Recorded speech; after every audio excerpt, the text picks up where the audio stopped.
Hey guys, what's going on? Hey, I wanted to come out and give a sneak peek of the tonight. I'm gonna try tonight to do it. I'm not done with a lot of stuff yet, but I'm still working on it, guys. I just got that data in, so I wanted to clarify a few things on it. I don't know. I don't want anybody to be confused on how drones work, right? Like, if you work with drones, you know how they work, right? You know that drones can be used in missing persons cases, not just to locate the person, but to locate their cell phone. I don't know if a lot of y'all are aware of this, but my drone will pick up anything, say it's on Bluetooth, say it's in airplane mode, it doesn't matter. It will pick up, as long as that phone has service, like a provider and a carrier, the drone will mark that particular cell phone on a GPS data log. Like when it flies over it, it will. Or if it flies next to it and it picks it up, it will. Because you got to remember, your drones are either flying off of an iPad with service, which has a number, or your cell phone. Like in my instance, I use an iPad because the screen's larger and I can see better, right? Plus, it fits on my little clipboard thing better, right? So I can hold it and look at it while I'm flying my drone. Now, I can use my cell phone to program my drone. I can program it to whatever coordinates I want it to fly to. And it's like basically to find its way home, right? Like, it finds its way back to your device. So say that's why people can program drones now, and they'll come directly back and they'll land right for you, everything. You don't have to do anything anymore. You don't have to try to jump up and grab them or land them slowly. No, you just program what you want them to do. What grid search pattern or whatever pattern you put in. You want them to fly in a straight line, you want them to fly a certain height, you want them whatever, because you have to check air traffic control, like if there's no fly zones, you have to learn all those things before you can just go launching a drone if you're doing a search. So what I kind of wanted to come on and explain was, the sneak peek part of it all is to kind of give a better understanding of how these drones work, right? A lot of times people with search dogs, like me for instance, I use a drone as well a lot of times. Y'all don't see it, but it's flying, right? And as I program it ahead of time, and then it takes off, does its thing while I'm doing my thing, and then I know, okay, in 2 hours it's gonna land, or in an hour it's gonna land, or in 30 minutes. So I know where to go back to make sure I'm there when it comes down, right? Because it's using my data off of my line that's on my iPad, which has a separate phone number just like a cell phone. And they could use Wi-Fi, Bluetooth, whatever, right? You can do it however you want to do it. But, it does, if you understand how they work, it makes it easier to understand the process. But I know a lot of these sniffing dog teams and these canine dog teams, they use drones. Usually they'll have one person that'll be running and controlling the drone while one person with the dog. Because they can also give them hints. Hey, be careful up ahead of you. 50 feet ahead of you is a big drop off, right? So that guy knows, okay, I'm not going that way, right? Or, hey, I got some interest over here 300 yards to your right. Go check it out. So then they're communicating, right? And that drone is flying around. Okay, say, for instance, the reason I was trying to find this out and get these GPS coordinates from these drones, right?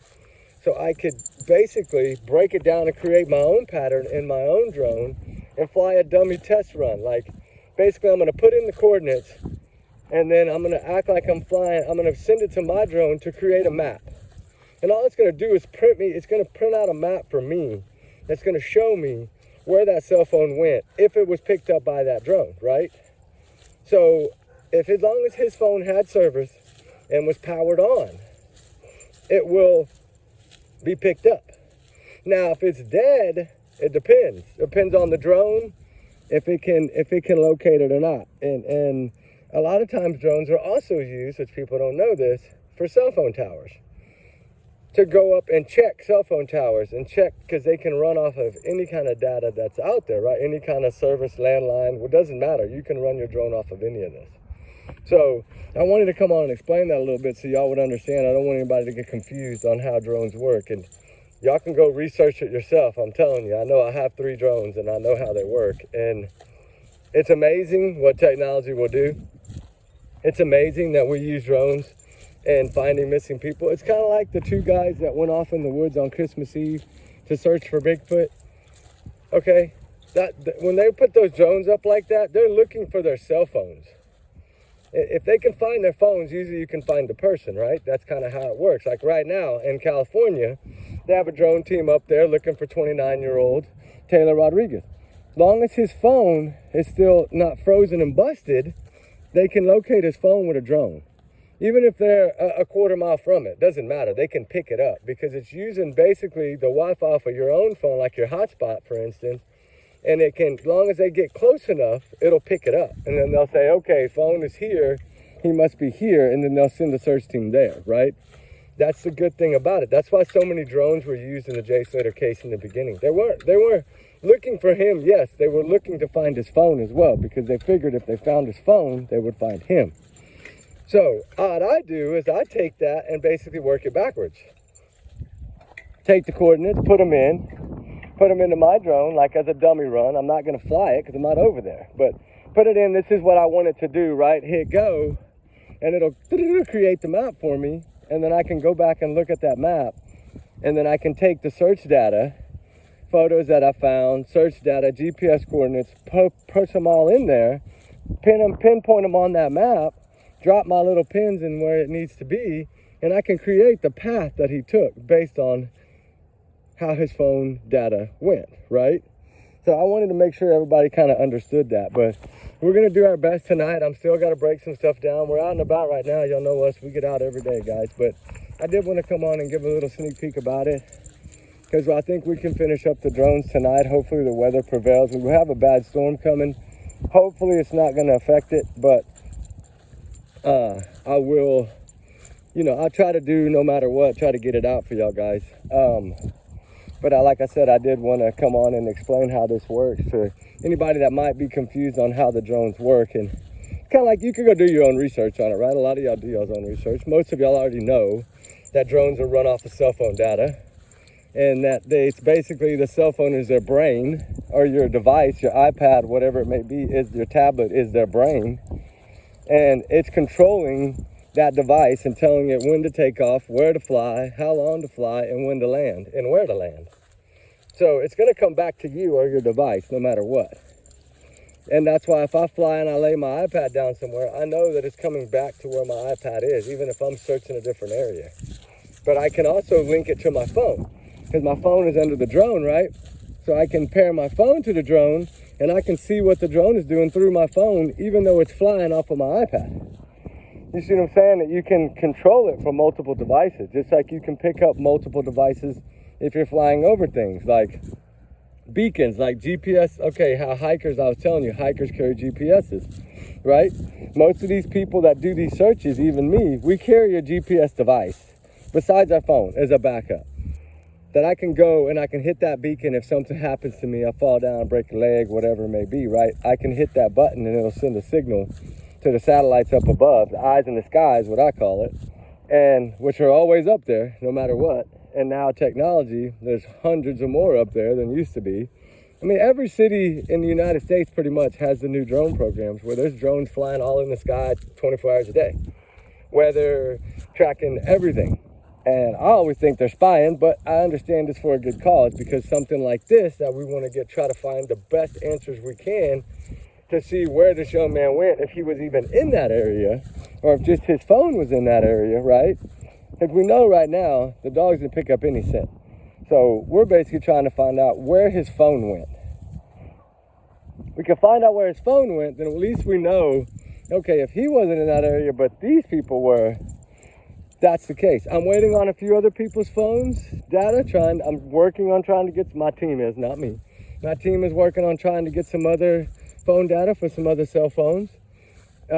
Because see, if you're public records, you can go look anybody up by name and it'll tell you the phone number, everything, if you pay, right? Everybody knows that. And so you can get their carrier, right? Then all you do is just reach out and write a letter. Hey, I'm investigating a case. I would like to know if there's any way I could get this data. I'll pay for it, whatever it needs to be. And then sometimes it's yes, sometimes it's no. Like, all I'm asking for is coordinates. I'm not asking for phone numbers or text messages, none of that. I'm just asking for coordinates of where that phone was from the 13th to the 19th, so that I can try to create a pattern of where it went, right? Like what I'm working on now with Jay's phone, You don't have to have the phone in hand. You don't have to have none of that. All you have to have is the coordinates. And technology has gotten so good that it makes it easy for us to locate. And it's great because a lot of things are public records. People just don't know they're out there. And it's great. It is great. And being part of so many different search team clubs around the world and in my country and everywhere, right? I'm a part of 12 organizations, rescue, mountain rescue, all that, dog teams. I'm a member of all that. I pay my dues every year. We do our stuff. We exchange emails. And we help each other. If I need something that they have off of my drone, I give it to them. Like if I search an area and say Dallas, Texas, I'm just saying that, then okay, we got a buddy missing over here in Dallas, Texas about that same time. Do you think you can send us your drone info? Oh, yes, sir, no problem, right? And I'll send it to them. So there are people that in programs and clubs that do work together to help on other cases. It's just finding the right people, right? I guess you can say, or knowing the right people. And like I said, I've been doing this almost 8 and a half, almost 9 years. So I've met a lot of people through my days, especially since of all the training from all the dogs, right? I don't just have Ruby. She's just the newest one running right now. I have 3. I have 2 German Shepherds and her. But my German Shepherds are older. I mean, I'll still use them if I need them, but I don't, they kind of retired on me. You know what I mean? Once they get so old, I don't like to do it. And Ruby being only 3, she's perfect age. She trained for 2 years. She's running good now. She does good, so I use her. Plus, she's easier. She's easy to put on a little small plane, too. Like, you know, my buddies have planes. It's easy to put her on there and just take her wherever I need to go. Fly there in a few hours, get out, do a search, fly back, right? It's quick. You can do it in a day. So, anyway, guys, I just kind of wanted to come on and bring that up and go over that stuff and let y'all understand kind of how I get some of my info. And then, like I said in the video, once I get done with everything that I'm building and trying to create here, to try to prove a point, I will be happy to send all that in with the team that I've spoken to over there. And, I mean, if they want to look at it, great. If I can't make them look at it, all I can do is say, hey, this is my findings. A lot of people do this. This is my findings. They ask for anybody's help, any public help. Go look at it. Says anybody in the public that can help, any social media platform, anybody that does research or investigations. If you come across anything that could be evidence, please send it in. It's right there under Jay Slater's stuff. And if you look up details of the case, right, it'll tell you right there at the very beginning what detective's on it. It tells you all the information right there. And it asks you if you have any evidence or any proof or anything that changes the theory or changes what they think happened, please send it in. We'll look at it. So that's what I do. Anybody can do it. You can do it. Anybody can send in anything if they have proof or if they have something they believe is proof. Send it in. That's how cases get solved a lot of times. That's why they ask for public's help. Anybody can help, guys. Even Ruby, if she could type, she would send in something, right? And that's why I do film everything I pretty much do, is so I can send in, like, any footage that I might need, that's coordinates or something that they might need, I can send in, right? And so it does help a lot. Stop, Ruby. And she's getting excited here, trying to jump. But anyway, guys, I just wanted to break that down. I'm going to try to finish up everything today on the drone coordinates, which I still got a long way to go, but that's one of the other things that I do during the day. So I'm going to do my best to get it all finished tonight. If not, we'll go over what we have done, and then we'll continue on. You know, that's kind of how it goes, because I still want to get into the dog searches. That, to me, was a very interesting part of it all. But shout out to whoever sent me the photos on email. I'm not going to say your name here because I don't believe in saying people's names, but I really appreciate the photos. I needed those. I needed the timestamps, so then I can now have a date to work off of. So thank you for that. I appreciate it. It means a lot. Anything that helps is great, right? So anything that I can't dig and find, if y'all can find for me, it helps me a whole lot, guys. So I really appreciate that. I was having trouble for some. I don't really go onto channels and watch. I don't have the time, for one. And some of this stuff that's out there is not based on, to me, facts. Some of it is, but a lot of it's not based on facts. It's theory. So I can't send that in and say, hey, this is a theory, right? They don't look at that. They want to know, do you have something that's solid, that looks good? Do you have, you know, data that proves that this phone was here or there or here or there at this particular time, and then was powered off and powered back on, or powered off and powered back on. Like, you know, what do we need to know? Because there's a few things out there that show that the phone actually pinged after 8:50 a.m. So I think all the way up to 10:17 a.m. So we know that the phone either, you know, a lot of times, like I say, iPhones, if that's what he had and it dies, at 3% it usually shut off. That 1% usually lasts a little while, and then when you plug it back in, you'll notice a red light will flash, and it'll take a little bit before. It usually has to get to like 5% before you can actually power it back up, right? So what it is it's trying to save a little bitty bit of battery, right? So it can catch a signal. So unless it's like, you know, laid out there forever and it's completely been past the point of dead, right? Then of course you're having trouble doing anything. But phones can be cloned nowadays, and you can clone a SIMS card, right? It's very simple. You clone a SIMS card, pop it into a different phone, pop in that phone number, bam, it'll give you so much of that data from that phone. And this happens a lot now. It happened in the Caleb Harris case. They cloned his phone because everybody freaked out. Why is his phone coming back on? He's been missing 3 months. It was because they were cloning his phone. And everybody panicked and thought he was alive and he had ran away. But poor, bless his heart, he wasn't. He was in that pumping station. But they were able to clone his phone with it dead, guys. So it shows you what technology can do. His phone had been dead for 3 months. Like, no charge, no bad, no nothing. They couldn't even find the phone, right? And they were able to clone the phone. So it goes to show you, so no matter what, don't believe everything you hear. Technology is great, and it's even getting better. It's just as long as you know how to use it the correct way. So, I don't know, guys. Keep your heads up.